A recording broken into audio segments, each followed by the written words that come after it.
എല്ലാവർക്കും നമസ്കാരം. 4 ഫെബ്രുവരി 2023 ഹിന്ദു ന്യൂസ് റിവ്യൂയിലേക്ക് എല്ലാവർക്കും സ്വാഗതം. ഏറ്റവും ഇമ്പോർട്ടൻ്റ് ആയിട്ടുള്ള exam oriented current affairs discuss ചെയ്യുന്ന ഒരു സെഷനാണിത്. അപ്പോൾ എല്ലാവർക്കും ഇത് ഉപകാരപ്പെടുമെന്ന് പ്രതീക്ഷിക്കുന്നു. ആദ്യത്തെ ന്യൂസ് എന്ന് പറയുന്നത് 5 collegium picked judges to be posted soon.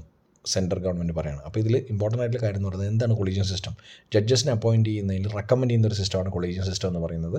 അത് senior most judges of the supreme കോർട്ടാണ് ചെയ്യുന്നത്, അല്ലാതെ ഒരു ലെജിസ്ലേച്ചർ തീരുമാനിക്കുന്ന ഒരു ബോഡിയല്ല. അപ്പോൾ ജഡ്ജസ് തന്നെയാണ്.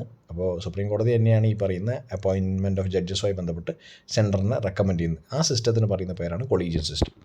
രണ്ടാമത്തെ news, banking sector remain stable, resilience says RBI amid Adani imbroglio. അപ്പോൾ അദാനി ഗ്രൂപ്പുമായി ബന്ധപ്പെട്ട് സ്റ്റോക്ക് സ്പെക്കുലേഷൻ, അതുപോലെ തന്നെ സ്റ്റോക്സിൻ്റെ വാല്യൂ ഇടിയുന്നതുമായി ബന്ധപ്പെട്ട് ഒരുപാട് പ്രശ്നങ്ങൾ നിലവിൽ ഉണ്ട്. കാരണം എല്ലാവർക്കും ഒരു പാനിക് ഷോക്ക് വേവ് ഉണ്ട്. കാരണം ഇൻവെസ്റ്റ്മെൻറ്റ്സ് താഴെ പോവുക, അതായത് SBI പോലെ LIC പോലെയുള്ള പബ്ലിക് സെക്ടർ അണ്ടർടേക്കിങ്സിന് അതിലൊരു ഷെയറോ ഇൻവെസ്റ്റ്മെൻ്റ് ഉണ്ട്. അപ്പോൾ അതൊക്കെ എന്താവും എന്നുള്ളൊരു വേവലാതി മൊത്തത്തിൽ സ്റ്റോക്സിൻ്റെ വാല്യൂ കുറയാനുള്ള കാരണമായിട്ടുണ്ട്. അപ്പോൾ ഒരു ഇമ്പോർട്ടൻ്റ് ആയിട്ടുള്ളൊരു റിപ്പോർട്ടാണ് ഇതിനൊക്കെ കാരണം. അതായത് അദാനി ഗ്രൂപ്പിൻ്റെ അക്കൗണ്ടിങ് സ്റ്റാൻഡേർഡ്സിന് അല്ലെ അക്കൗണ്ടിങ്ങിന് ഒരു പ്രശ്നമുണ്ട് എന്ന് പറഞ്ഞതുകൊണ്ട്, അതൊരു മിസ്അപ്രോപ്രിയേഷൻ ഉണ്ട് എന്ന് പറഞ്ഞതുകൊണ്ടാണ് ഇങ്ങനെ ഒരു പെട്ടെന്നുള്ള സ്റ്റോക്സിൻ്റെ വാല്യൂവിൻ്റെ ഇടിവ് വരാൻ കാരണം.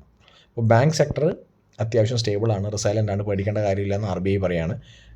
ബാങ്ക്സിൻ്റെ റെഗുലേറ്റർ ആരാണ്? RBI ആണ്. സ്റ്റോക്സിൻ്റെയോ ക്യാപിറ്റൽ മാർക്കറ്റിൻ്റെ SEBI ആണ്, securities and exchange board of India, SEBI.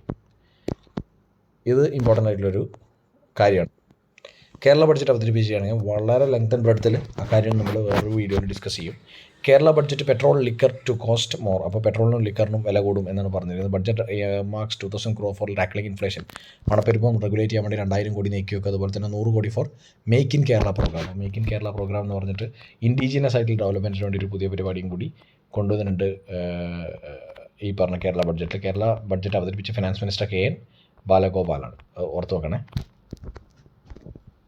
ഇന്നത്തെ എഡിറ്റോറിയൽ പറയുന്നത് going green, the budget can help India transition out of its dependence on fossil fuels. അപ്പോൾ ഗ്രീൻ ഇനീഷ്യേറ്റീവ്സുമായി ബന്ധപ്പെട്ട എഡിറ്റോറിയലാണ്. എന്തൊക്കെ ആൾട്ടർനേറ്റീവ്സ് ഗ്രീൻ ഇനീഷ്യേറ്റീവ്സുമായി ബന്ധപ്പെട്ട്, അതായത് ഗ്രീൻ എനർജി ഉപയോഗിക്കാൻ, റിന്യൂവബിൾ എനർജി ഉപയോഗിച്ച് ഫോസിൽ ഫ്യൂൽസിൻ്റെ മുകളിൽ ഡിപ്പെൻഡൻസ് കുറക്കാൻ വേണ്ടിയിട്ട്. കാരണം 80% ഓഫ് ദ ഓയിൽ ഇമ്പോർട്ട് ചെയ്യുന്നത് 80%ഓളം ഓയിൽ നമ്മൾ ഇമ്പോർട്ട് ചെയ്യാണ് ചെയ്യുന്നത്, ഇറക്കുമതി ചെയ്യാണ് ചെയ്യുന്നത്. അപ്പോൾ അങ്ങനെയുള്ള ഡിപ്പെൻഡൻസ് ഒഴിവാക്കാനും ഒരു നെറ്റ് സീറോ കാർബൺ എമിഷൻ 2070 ആകുമ്പോഴേക്ക് കാർബണിൻ്റെ എമിഷൻസ് നെറ്റ് സീറോ ആക്കാൻ വേണ്ടിയിട്ടും ഒക്കെയാണ് ബഡ്ജറ്റും തീരുമാനിക്കുന്നത്. അതുപോലെ തന്നെ ആൾട്ടർനേറ്റീവ്സ് EV ഇലക്ട്രിക് വെഹിക്കിൾസ് പോലത്തെ ഒരു, ഇപ്പോൾ എല്ലാ കമ്പനികളും പുതിയൊരു EV മോഡൽ അവർ മാർക്കറ്റിൽ ഇറക്കുന്നുണ്ട്. അതൊരു ഇലക്ട്രിക് വെഹിക്കിൾസിൻ്റെ ഒരു ബൂം അല്ലെങ്കിൽ ഒരു പുതിയ റവല്യൂഷൻ ഉണ്ടാക്കാൻ വേണ്ടി ശ്രമിക്കുകയാണ്. മാത്രമല്ല ഫെയിം എന്ന് പറഞ്ഞ ഇന്ത്യയുടെ ഹെവി മിനിസ്ട്രിയുടെ ഒരു പോളിസി കൂടിയുണ്ട്, fame, fast adoption of mobility of electric vehicles. അത് വളരെ വളരെ ഇമ്പോർട്ടൻ്റ് ആയിട്ടുള്ളൊരു പോളിസിയാണ്. ഗ്രീൻ ഇനീഷ്യേറ്റീവ്സുമായി ബന്ധപ്പെട്ട് ഇലക്ട്രിക് മൊബിലിറ്റിയുമായി ബന്ധപ്പെട്ടുള്ളൊരു ഇമ്പോർട്ടൻ്റ് ആയ പോളിസിയാണ്. അപ്പോൾ ഇതാണ് ഇന്നത്തെ എഡിറ്റോറിയൽ ഡിസ്കസ് ചെയ്യുന്നത്. പിന്നെ വളരെ ഇമ്പോർട്ടൻ്റ് ആയിട്ടുള്ള വേറെ ന്യൂസ് എന്ന് പറഞ്ഞാൽ Indian companies drop linked with 55 adverse events in US.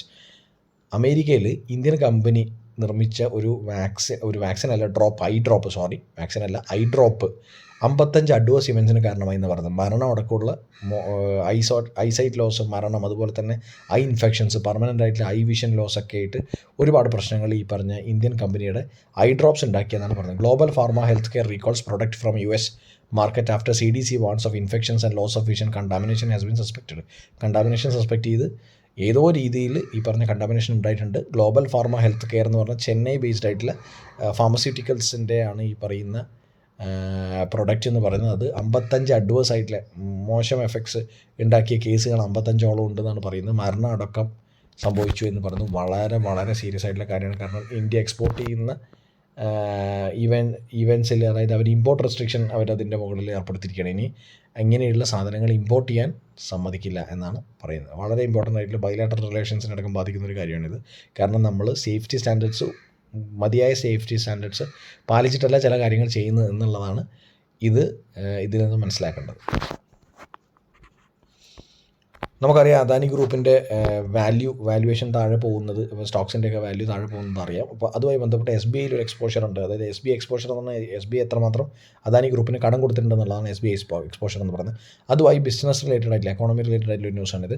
SBI's exposure to Adani as on 31st December is 27,000 crore. Sees no concern, ഖാര. കൃത്യമായ അസറ്റിൻ്റെ മുകളിൽ കൊടുക്കുന്ന ലോണുകൾക്ക് പ്രശ്നങ്ങൾ ഉണ്ടാവാറില്ല. അപ്പോൾ അതാണ് ഈ പറയുന്ന SBI കൺഫേം ചെയ്യുന്നത്.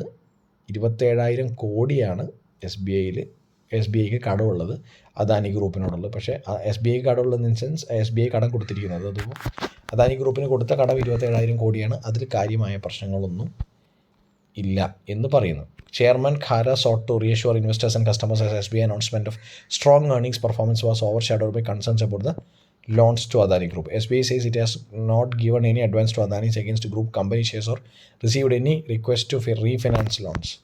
ഒരു തരത്തിലും പ്രശ്നം ഉണ്ടാക്കേണ്ട കാര്യമില്ല. കൃത്യമായി ക്യാഷ് ജനറേറ്റ് ചെയ്യുന്ന റവന്യൂ ജനറേറ്റിംഗ് ആയിട്ടുള്ള അസറ്റ്സിന് മാത്രമേ ലോൺ കൊടുത്തിട്ടുള്ളൂ എന്നാണ് SBI റീഅഫേം ചെയ്യുന്നത്. ഇത്രയാണ് ഇന്നത്തെ Hindu news. Thank you so much for listening. നിങ്ങൾ കറണ്ട് അഫയേഴ്സുമായി ബന്ധപ്പെട്ട് ഏറ്റവും അപ്ഡേറ്റഡ് ആയിട്ടുള്ള ലേറ്റസ്റ്റ് ആയിട്ടുള്ള ഇൻഫർമേഷൻ തരാൻ വേണ്ടിയിട്ടാണ് ഇങ്ങനത്തെ ഒരു സെഷൻ. എല്ലാവർക്കും ഇഷ്ടപ്പെട്ടാൽ ലൈക്ക് ചെയ്യുക, ഷെയർ ചെയ്യുക, സബ്സ്ക്രൈബ് ചെയ്യുക.